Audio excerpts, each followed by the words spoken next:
wiyo loolu nag la ñu fas yéene amal ak yéen benn waxtaan boo xam ne bu xóot moom lay doon ñëwal li nga xam ne moo tukkee ci wàllum accueil bi ñu ko réservé ni ki tey jii lu jëm ci wàllum tabine bi nga xamante ni def nañ ko lu bokkee également ci li nga xam moo di président assemblée nationale mais surtout décortiquer ci lu yaatu lool ñëwal li nga xam moo di discours ba mu fa jot a tenir ci kàllaamay kocc comme ci kàllaamay nasaraan dooree ko ak Birama Camara moom laa fas yéene àndal ci waxtaan bi ak ki nga xam ne moo di Mouhamed Diallo Mouhamed maa ngi lay nuyu bu baax de dalal jàmm. waaw sëñ Babou maa lay nuyu bu baax am mbégte teew fii am tam mbégte bu baax a baax di seq ak jotaay bi ak suñu grand Birama Camara mais surtout ànd ak sénégalais ngir décrypter tey ji li nga xam ne ni moom moo xew ci assemblée nationale mu nekk une journée historique. ndaxte li ñu gis tey ji faral nu ko di ko gis lu bëree bëri mu ne wax na sax guléet la mu am ci situation bu mel nii comme ni mu amee. dégg ni nga ko waxee ci sama droit aussi Birama Camara Birama maa ngi lay nuyu bu baax. waaw di la gërëm di la fay Babou di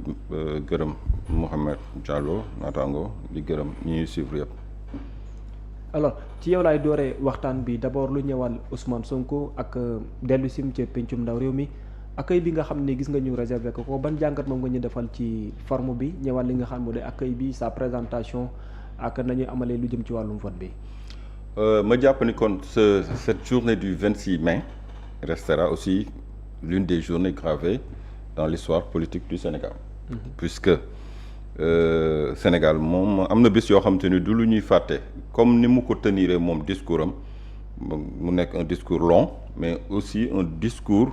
explicite parce que souvent day bëgg di wax ji leer ci nopp ñu koy déglu moi je pense que loolu moom mooy forum moom Ousmane Sonko waxam du loo xam te ni da nga koy interpréter qui que ce soit mu di ci français bi da koy bëgg a leeral ba mu leer mu di ci wolof bi day koy bëgg a leeral ba kenn du ni lii la bëggoon wax ci lii loolu aussi bokk na ci forum ba tax na il prend tout son temps leeral ay kàddoom balaa ñu koy wutal ay interprétation à géométrie variable donc jël na fa kàddu bés bi comme ni ma la ko waxee nekk na bés bu am solo ci démocratie sénégalaise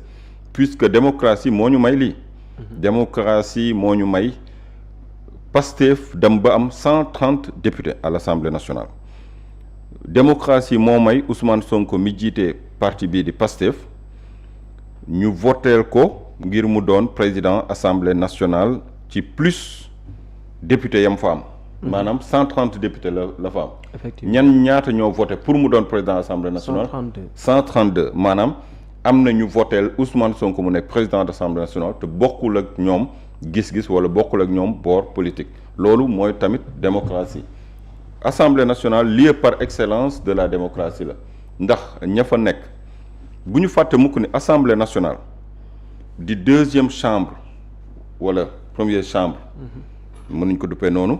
assemblée nationale dafa am légitimité bi président de la république am parce que président de la république askan wi ñoo ko fal ci ay carte assemblée nationale ña fa nekk askan wee leen tànn pour ñu représenter leen foofu ministre yi nekk ci gouvernement bi président décret la leen nommé premier ministre président moo ko tànn laaju ci xalaatu askan wi mais jàpp na ni moom la ñu tànn kon ñi muy tànn ngir liggéey ak ñoom ñu ko doy la ñuy doon mais nag assemblée nationale askan wi ko tànn ëppul président de la république màkkaama waaye présidence de la république wala le président de la république ëppul màkkaama ñi nga xamante ni ñoo nekk ay député fële ci assemblée nationale. D'accord. Donc mu nekk ñaari mbir yi nga xamante ni daanaka dañuy doxal démocratie mu di assemblée nationale mu di l'exécutif parce que avec le livre de Montesquieu l'esprit des lois de 1748 bi muy wax wàllum pouvoir di wane ni pouvoir bu nekk dafa am beneen pouvoir bu ko war a mën a bu ñu ko war a mën a méngale ba benn bi duñ ko bàyyi muy régner comme ni mu ko neexee ba bëgg fee falu buur Montesquieu noonu la différencier li nga xamante ni moom moo di kër yi nga xamante ni dañ leen di jox ay doole ci biir nguur ba kenn ki mën a baare keneen ki pour équilibre mën a am parce que Montesquieu jàpp na ni loolu su amul mën na créer li nga xamante ni moom moo di daal benn maanaam tyrannie maanaam kenn rek falu buur di def lu ko neex di buur ko bumi donc ba tax na assemblée nationale dafa am légitimité ni président de la république amee légitimité Ousmane Sonko nag lan moo ko yóbbu assemblée nationale moo di ni moom moo tax majorité bi féete fi mu féete moo jiite woon liste bi moo battre campagne ci turu askan wi wóolu ko jox ko 130 députés dont moom mi nga xamante ni député la woon dañ ko soxla woon ci poste primature moo taxoon mu dem ndegam jéego na fa nag dellu si waat na ci poste bi nga xamante ni mooy poste bi ko askan wi choisiral vous comprenez les décrets benn nit la woon mais lii askan wi ñoo choisir Ousmane Sonko nekk assemblée kon dafa dellu si ci poste bi nga xamante ni mooy poste bi ko askan wi tànnal mu di député ci biir député googu nag député yi mook naataangoo député yi voté nañ kan mooy jiite assemblée bi moom la doon donc El Malick Ndiaye de son prénom poste ba mu nekkoon kan moo choisiroon El Malick du Ousmane Sonko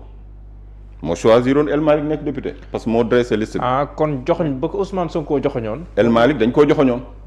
ni ñu joxeñoo woon Diomaye. oui El Malick Sonko da koo joxoñoon n'oublions pas. El Malick ba ñuy dem liste député yi il y a pas beaucoup de ministres qui étaient présents sur la liste de Pastef. oui El Malick moo ci nekkoon seul député. nekkoon membre du gouvernement. parce que Amadou Ba député la woon après la dugg ci gouvernement bi mais El Malick moo ci nekkoon seul député. ba pare présent sur la liste de Pastef. département de Linguère. kon dañ koo joxoñoon. te pourtant ñoom dañ doon bañ cumul. ba mu gañee département bi Sonko ñëw assemblée nationale ni leen El Malick moom mooy doon président moom moo leen ko désigner parce que ñoom xamuñu woon bi ñuy ñëw ca jour vote ba ñu voté selon l'orientation du président du parti Pastef moo am majorité moo joxe orientation ba pare bind lettre démission bu lettre suspendre son mandat ni leen damay dellu comme président soxla na ma ci wetam damay dellu suspendre naa sama mandat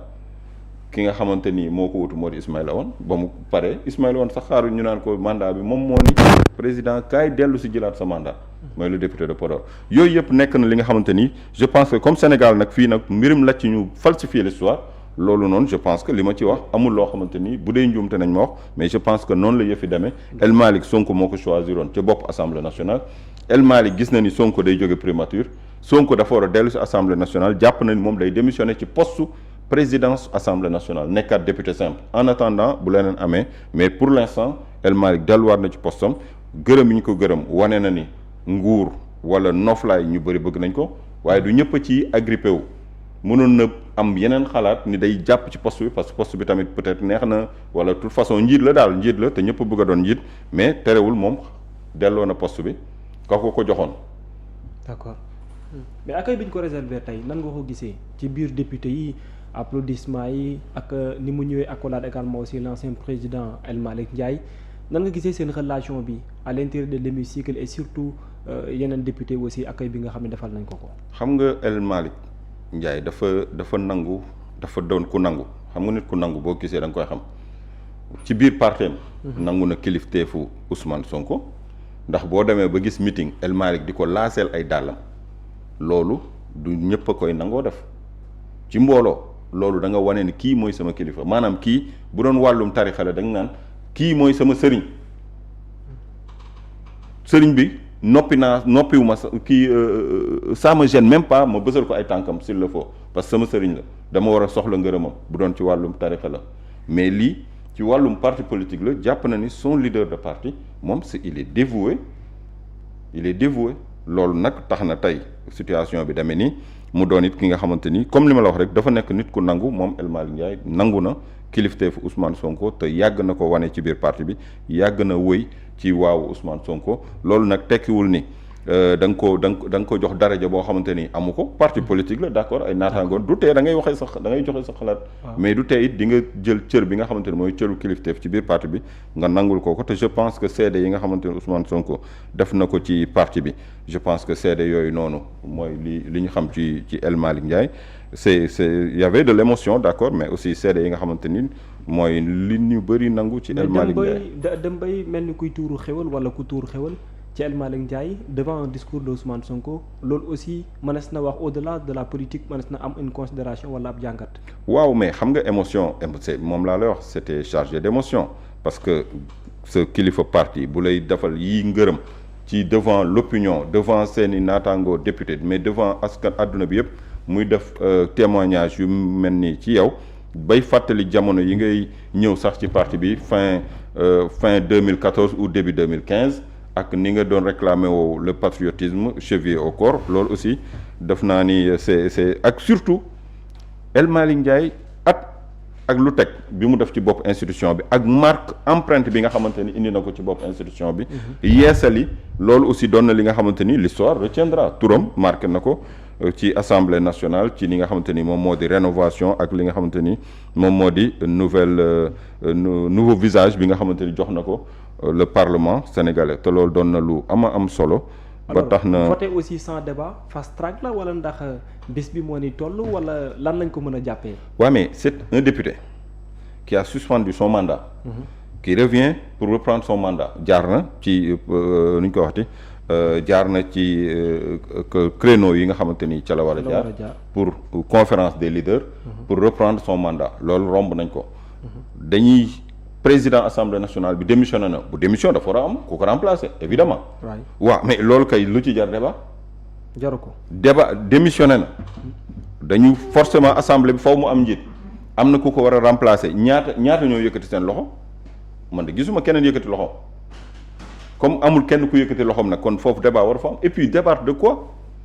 pour kiy jiite assemblée bi non bu fekkoon loo xamante ni ci wàllum askan wi la économiquement na bien orientation mais non lii c'est kan mooy jiite assemblée bi njiitu assemblée bi képp la kon soxlawul débat ministres yi ñoo yor ay portefeuille bu ñu ñëwee dañuy waxtaanee yëf yi nan la ñuy demee ak nan la warta demee mais président assemblée nationale kan la ñuy tànn comme kii démissionné nag je pense que y avait même pas deux choix benn nit rek moo posé candidature am et puis moom la ñu fal donc à l'unanimité laa mën a wax donc jeex na le choix de l'opposition aussi nan lañ ko mën a interpréter ñoom ñi nga xamante ne ils ont préféré bouder man je préfère pourquoi bouder l'Assemblée nationale ban sens la am bouder l'Assemblée nationale da ngay bouder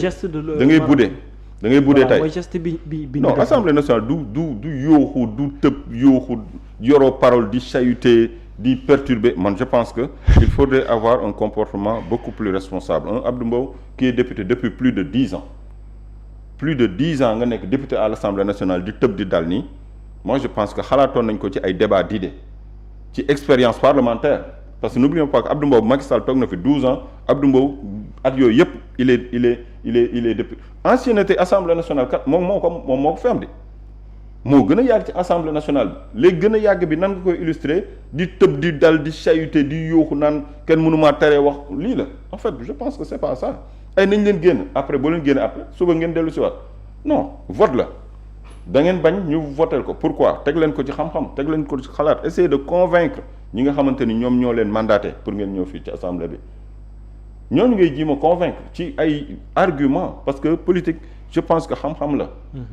xam-xam la door a doon comportement ñu door a méngale les deux est-ce que ànd na mais génn ngeen mais suba da ngeen di dellu si waat et après perturber du tee li war a am day am lorsqu'on était majoritaire avoir une majorité mécanique pour se retrouver avec une minorité réduite da ngay xam ni loolu mooy la loi de la démocratie démb yaa yoroon doole ji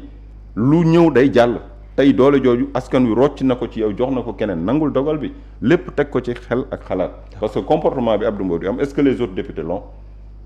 expérience am parlementaire am waroon na génne feneen fu dul fii. mais ñëpp ànd génn parce qu'il demandait. non dañu war a jox la parole am na ñu toog. étant des élus. am na ñu toog am na ñoo xam dem nañu bokkuñu ci groupe parlementaire bi ay Thierno Alassane Sall ay ñoo xam te ne ay non inscrits lañu mais seen comportement ça ne surprend personne yow ki nga def adversaire depuis que mu nekk dans l'opposition tey moom mooy la deuxième personnalité de l'État. D'accord. Deuxième personnalité de l'État ne l'oublions pas yow ki nga xamante ni décret moo ko faloon nañ ko dàq waaye léegi dàq nañ ko léegi dellu si na fi nga xamante ni il n'est plus troisième personnalité ni quatrième il est devenu la deuxième personnalité de l'État. Alors président lu bëri bu ko bëggee def day waxtaan ak moom mu neex ko mu naqari ko avant mu koy def. D'accord dinañ dugg ci donc on vit une cohabitation ou mais pas. mais beneen bi tam ci forme bi mën naa ko ci boole l'absence de la RTS en tant que journaliste foofu jàngatu taskatu xibaar bi lan nga ñu ci mën a wax. waaw loolu moom c'est il faut se poser des questions le pourquoi parce que Assemblée nationale mooy représenter notre deuxième institution. Assemblée nationale mooy deuxième institution. oui mooy deuxième pouvoir. Tout à fait. À part le législatif le législatif moo ci toog le législatif moo ci toog après le judiciaire door a ñëw. léegi pourquoi ñuy nommer le nouveau président de l'Assemblée nationale la deuxième personnalité de l'État. ñu koy élire ñu koy élire waaw du moins excusez-moi ñu koy élire par ses pairs lu toll ni Assemblée nationale xam te ne dafa am régie RTS régie am équipe bu RTS lu toll ni RTS télévision nationale ñun ñëpp ñu moom ko suñu payoor seen payoor di jóge ci suñu ay lempo lépp loo xamante ni dafa ñeel askan wi RTS dafa am obligation diffuser ko direct ou différé moo xam mais dafa war a teew mais lan moo tax RTS boobu deful lii nii en direct est-ce que dafa am beneen actualité bu mu dominer ci li nga xamante ni moo daan am assemblée nationale non gisuma ko kon dañoo def lu leen neex mais defuñu li nga xamante ni moom mooy li jaadu RTS bi mën a dem di couvrir la rencontre de l'opposition fan siège u APR conférence de presse APR nga dem diffuser ko en direct ba ñuy jël ay interview après la conférence de presse mu nekk loo xamante ni kenn mësu ko woon xalaat fii ci Sénégal RTS mi mën a def loolu tey mu war a buude 20h RTS waaw 20h RTS ngay dugal ay inserts yoo xamante ni c'était même pas prévu xamoo lan la nit ki di wax du côté de l'opposition ngay jël tey li nga xamante ni moom mooy li ñëpp bokk amul xaaj amul seen ñëpp a ko bokk Assemblée nationale nga dem buude l'installation du nouveau président on constate si c'est pour plaire au prince moi je pense que nit ki am na yoo xamante ni boo koy def war nga ko xoolaat quand même d'accord alors Mohamed comme yow da ngaa bëgg lool njàngatu forme